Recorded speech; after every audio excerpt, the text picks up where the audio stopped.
सिद्धार्थ ने बुढ़ापा, बीमारी और मृत्यु को देखा और महसूस किया कि जीवन में दुख अटल हैं। लेकिन क्या कोई रास्ता है जिससे इन दुखों से मुक्ति पाई जा सके? इसी सवाल का उत्तर खोजने के लिए उन्होंने एक बड़ा फैसला लिया, अपना घर, परिवार और राजमहल छोड़ने का। सिद्धार्थ अपने महल में होते हुए भी अशांत महसूस करते हैं। वे सोचते हैं, मेरे पास सब कुछ है, लेकिन फिर भी मन खाली क्यों है? वे याद करते हैं कि सन्यासी शांत और संतुष्ट दिखता था। उनके मन में एक निर्णय पक्का हो जाता है, मुझे सत्य की खोज करनी होगी। रात गहरी होती जाती है। सिद्धार्थ धीरे धीरे उठते हैं और राहुल को देखते हैं। वे एक पल के लिए ठहर जाते हैं, लेकिन फिर अपना संकल्प याद करके आगे बढ़ते हैं। सिद्धार्थ अपने सारथी चन्ना को बुलाते हैं और कहते हैं, रथ तैयार करो, मैं ज्ञान की खोज में जा रहा हूं।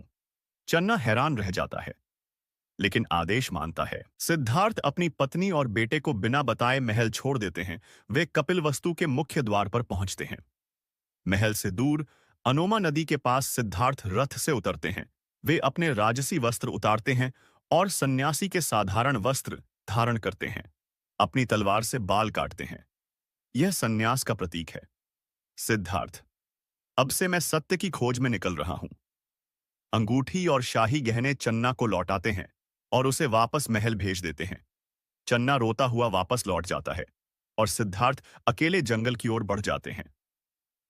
सिद्धार्थ अब एक सन्यासी बन चुके हैं। वे जंगलों, आश्रमों और गुरुओं के पास जाते हैं। वे कई महान संतों से ज्ञान प्राप्त करते हैं, लेकिन उनके सवालों का जवाब नहीं मिलता। क्या सच में कोई रास्ता है जो दुखों से मुक्ति दिला सके? सिद्धार्थ की तपस्या की यात्रा शुरू हो चुकी थी। वे जंगलों में रहते, ध्यान करते और सत्य को खोजते, लेकिन असली ज्ञान की प्राप्ति अभी बाकी थी। अब सिद्धार्थ साधु बन चुके थे, लेकिन क्या उन्हें सच्चा ज्ञान मिलेगा? अगले भाग में देखिए, जब सिद्धार्थ कठोर तपस्या करते हैं और बोधि वृक्ष के नीचे ध्यान लगाते हैं।